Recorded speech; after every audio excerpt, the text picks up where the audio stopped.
La venganza pro de un abogado contra un casero.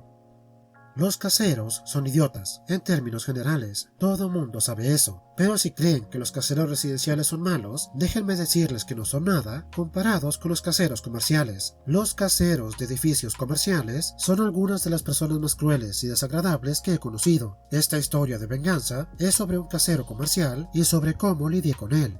En los años 90, a veces iba a comer en un restaurante que estaba en el sótano de nuestro edificio. El lugar se llamaba La Bóveda, porque tenía una enorme bóveda de banco que siempre había estado ahí, que se remontaba a días anteriores, antes de que el lugar se volviera un restaurante. La bóveda era tan grande que incluso cabían un par de mesas, y se podía comer completamente rodeado de cajas de seguridad viejas y brillantes.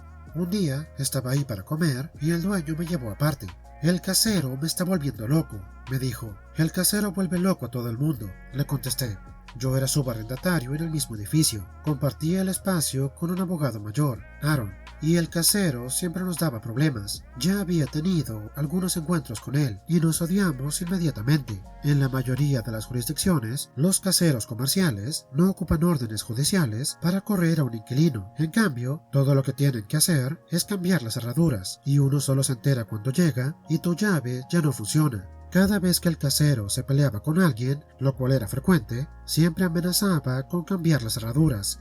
Él sigue exigiendo un montón de cosas por renta adicional, y es bastante extraño, porque muchas de esas cosas son bastante viejas. El dueño del restaurante me entregó una carta que el casero le había entregado ese mismo día. Revisé la demanda y la lista era enorme, cobrando gastos de remoción de nieve, reparación de estacionamientos, reparación de pisos en áreas comunes y todo tipo de basura que se remontaba a años atrás. Leí la carta hasta el final y ahí estaba su cláusula habitual amenazando que iba a cambiar las cerraduras si el inquilino no pagaba esto y aquello.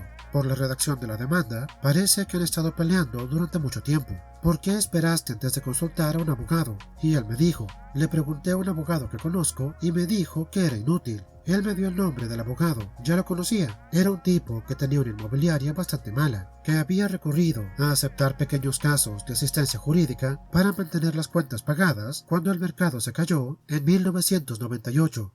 ¿Hiciste algo para que el casero te odie?, le pregunté, porque esto es un poco exagerado, incluso para el imbécil de nuestro casero. Y el dueño me contesta, él sabe que voy a mover el restaurante y creo que está intentando sacarme tanto dinero como pueda antes de que me vaya. Además, me está haciendo batallar mucho con la bóveda. Y yo le pregunto, ¿él no quiere dejar que te la lleves? ¿Bromeas?, me contestó. Pesa casi 100 toneladas y aparte no me hace falta, pero el contrato de renta dice que yo tengo que removerla y aparte debo restaurar el edificio a como estaba antes de poner la bóveda, lo cual costará una fortuna. Y el imbécil del casero me está diciendo que si al irme dejo la bóveda, él me va a demandar. Y yo le dije, mándame tu contrato de renta a mi oficina y déjame echarle un vistazo. Terminé de comer y cuando llegué a mi oficina, el contrato de renta me estaba esperando. Era tan malo como decía el dueño del restaurante. Su contrato de renta era una renovación, de otra renovación, de una sesión, de otra renovación. Los documentos originales eran de poco después de la Segunda Guerra Mundial, cuando el banco lo rentó por primera vez y la bóveda fue instalada. De alguna manera, el casero había engañado al dueño del restaurante para hacerse cargo de un contrato de renta que lo obligaba a llevarse la bóveda del banco al momento de finalizar el contrato. No pasa nada, pensé. El restaurante puede incumplir todo lo que quiera y todo lo que el casero puede hacer es demandar a una empresa fantasma. Pero, cuando llegué a la última página del contrato de renta, había una cláusula de garantía. El dueño del restaurante había garantizado personalmente en el contrato que iba a retirar la bóveda, que pesaba 100 toneladas, y luego restaurar el edificio. Costaría una fortuna. Por supuesto, era un caso inútil. Eso era obvio de inmediato. Pero luego pensé en lo imbécil que es el casero, en sus demandas, amenazas y aumentos de renta, así que le pedí a mi cerebro que me hiciera un favor, lo cual hizo rápidamente. Tomé el teléfono y llamé al dueño del restaurante. Él me contestó, estoy perdido, ¿verdad? Me llamas para decirme que no hay salida. Es lo que ya me dijo el abogado comercial, pero pensé en preguntar. Y yo le dije, puedo salvarte, pero va a costar. ¿Cuánto me va a costar?, me dijo. 5,000 en cuotas legales y otros 1,000 para la gente. ¿Agente? ¿Qué clase de agente? Uno de bienes raíces. Manda un cheque certificado y déjame el resto a mí. En menos de una hora tenía el cheque en mi mesa. Fui a la oficina de Aaron, mi compañero, y le dije, necesito un buen agente de bienes raíces. Y él me dice, ¿vas a comprar una casa? No. ¿Venderás una casa? Tampoco. A estas alturas, tenía casi 5 años compartiendo el espacio con Aaron, y él me conocía bastante bien. ¿De nuevo estás haciendo una acrobacia de las tuyas?, me preguntó, y yo le dije, sí, pero no es nada que pueda causarte problemas. Conozco a un chico, me dijo. Aaron conocía todo tipo de chicos, y es por ese motivo que eventualmente le quitaron la licencia. Pero él conocía a un tipo, me dio el nombre y el número de la gente, y al día siguiente le hice una visita. Le dije lo que ocupaba, y acordamos los términos. Le entregué algunos papeles y dinero en efectivo para pagar sus honorarios. Unos días más tarde, volví a almorzar en la bóveda. El dueño me vio entrar y me recibió él mismo. Me dijo, el casero está aquí. ¿Por qué? Para comer y portarse como un imbécil. Sentémonos en la sala de la bóveda para no tener que verlo a la cara. Me llevó a la sala de la bóveda y con la puerta casi completamente cerrada, tuvimos una consulta mientras comíamos pasta y bebíamos vino tinto. Vamos a demandar al casero, le dije mientras mascaba pasta carbonara. ¿Demanda? ¿Qué estamos demandando? Saqué un documento de mis portafolios y se lo pasé mientras tomaba un sorbo de vino. Demandamos que el imbécil del dueño entregue todo el equipo del restaurante, los accesorios, los hornos, congeladores, ventilación, todo lo que hace falta para manejar un restaurante. Y él me contesta, el contrato de renta lo exime de todo eso, no puede impedirme tomar lo que ya quiero, lo único importante es la bóveda, y por supuesto no la quiero. Yo negué con la cabeza, tú ocupas la bóveda. Le dije, demandaremos que libere la bóveda del banco. Insistimos que te permita sacarla dentro de los 7 días hábiles. Y él me contesta, ¿crees que puedes vencer al casero con psicología inversa? ¿Crees que si lo tratas como a un niño de 2 años, podrás manipularlo para hacer lo que tú quieras? Lo sabremos muy pronto. Hace un par de días que le di la demanda. El dueño del restaurante soltó su copa de vino, la cual cayó y se hizo pedazos contra el suelo de mármol. ¿Ya se la diste?, me dijo el dueño. Se levantó, abrió la puerta de la bóveda y llamó a un camarero para que limpiara el desorden. Vamos a ver qué tiene que decir el casero, le dije, y fuimos a su mesa. El casero era una persona bastante corpulenta, también bastante fornido y con un gran apetito. Estaba sentado solo, comiendo como un lobo y usando las manos. Mi cliente ocupa una respuesta el día de hoy, le dije. El casero me volteó a ver mientras masticaba ruidosamente. Soy el abogado de la bóveda, le dije. Te hice una demanda el otro día. Mi cliente ocupa una respuesta ahora mismo. Ocupa la bóveda para el nuevo restaurante y tiene que hacer arreglos. Y el casero me contesta, su cliente puede olvidarse de la bóveda del banco, me dijo secando sus enormes manos grasientas con una servilleta ya sucia. Pero eso no lo puede hacer, dije fingiendo sorpresa. El dueño del restaurante se quedó verdaderamente boquiabierto. El casero se rió de nosotros. Yo soy el casero, puedo hacer lo que yo quiera. Bueno, le dije, lo voy a ocupar por escrito, porque mi cliente podría demandar. Demanda todo lo que tú quieras, me dijo el casero. Demándame hasta ponerte azul. Me dijo que tendría una respuesta formal antes de finalizar el día, y después me dijo que me fuera y lo dejara terminar su almuerzo. Más tarde ese día llegó una carta del casero reclamando ser el dueño de la bóveda del banco. Yo bajé y se la entregué a mi cliente. ¿Cómo diablos conseguiste eso? Y yo le contesté, secreto comercial.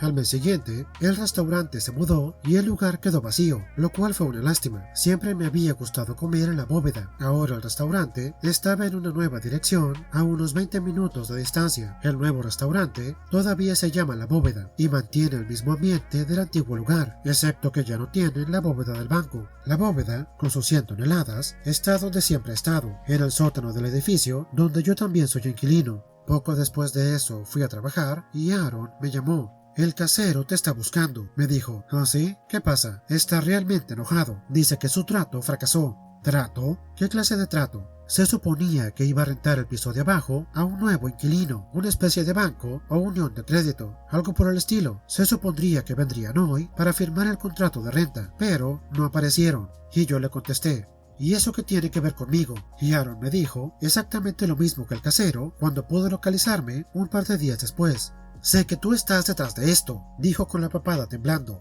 Sé que fuiste tú. Esa oferta de la gente era toda una tontería, solo un truco para hacerme quedar con la bóveda, para que tu cliente pueda escabullirse del lugar y dejar atrás la maldita bóveda. Voy a levantar una demanda. Yo solo le contesté, si estás buscando un abogado, tendré que declarar un conflicto. Demandaré al restaurante, a ese agente y también a ti. y se fue bastante molesto, pero el casero no presentó ninguna demanda y era obvio que no lo iba a hacer. No tenía un contrato por el cual demandar. Todo lo que él tenía era una carta de intención bastante vaga que yo mismo había redactado, la cual fue suficiente para convencer a un casero codicioso que está acostumbrado a salirse con la suya. La oferta que había recibido no era vinculante y no podía ser aceptada sin la firma de un contrato de renta formal, el cual por supuesto nunca se había firmado.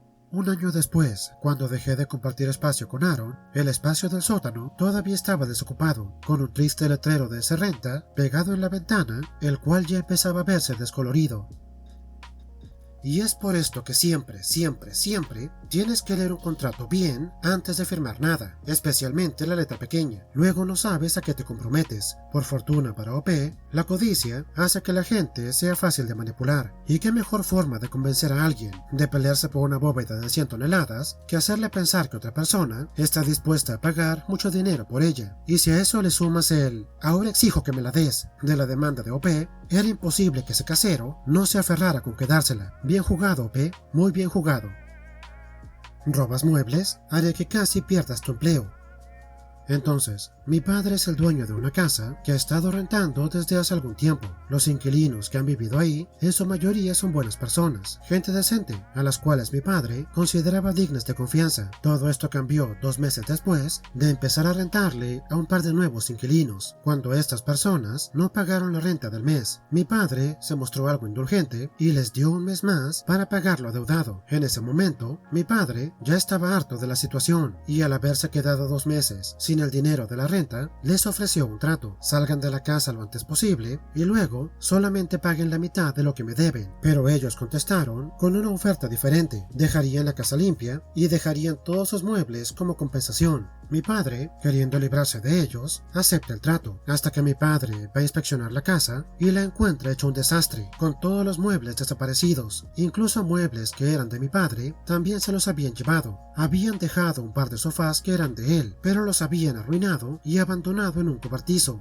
Mi padre los confrontó pidiéndoles que le pagaran el monto total del valor de los muebles. Le contestaron con la promesa de "en 2 semanas se lo pagamos", pero él no les creyó y les dijo que pagaran antes. Ellos contestaron "buena suerte consiguiendo tu dinero", seguido de un par de emojis de risa. Esto enfureció a mi padre, el cual decidió que no iba a dejarlo pasar. Mi padre sabía que el inquilino era el pastor cristiano de una iglesia y su hijo también tenía algún trabajo relacionado con la iglesia. Mi padre se comunicó con su iglesia y los puso al corriente de todo, desde que no le habían pagado la renta hasta los muebles robados y el estado en que habían dejado la casa. La iglesia estaba muy interesada en este comportamiento. Al día siguiente mi padre recibe una llamada telefónica del hijo del inquilino. Estaba bastante molesto, maldiciendo a mi padre y preguntándole qué pensaba que estaba haciendo contactando a la iglesia. Le dijo que estaba siendo injusto. Mi padre le colocó el teléfono solo para que volviera a intentar llamar unas 10 veces más. Por lo que pudimos entender, la iglesia le dijo al pastor que si no arreglaba las cosas con mi padre, tanto él como su hijo perderían sus trabajos. Ese mismo día le pagaron a mi padre el monto total de los muebles y él acordó dejarlos en paz. Más tarde, mi padre me dijo que esto nunca fue por el dinero, sino por la forma en que ese tipo lo trataba a él y también a sus valores. Mi padre, que era cristiano, estaba muy decepcionado.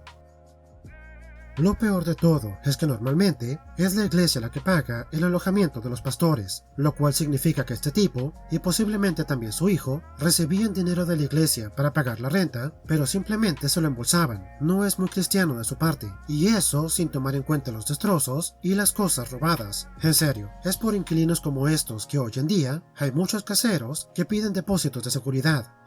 Esta historia junto con la anterior demuestran que por cada mal casero siempre hay un mal inquilino, y no estoy intentando justificar el comportamiento de ninguno de los dos, solamente pienso que todos debemos ser más conscientes, tanto cuando rentamos como cuando somos huéspedes. En serio, cuídense mucho.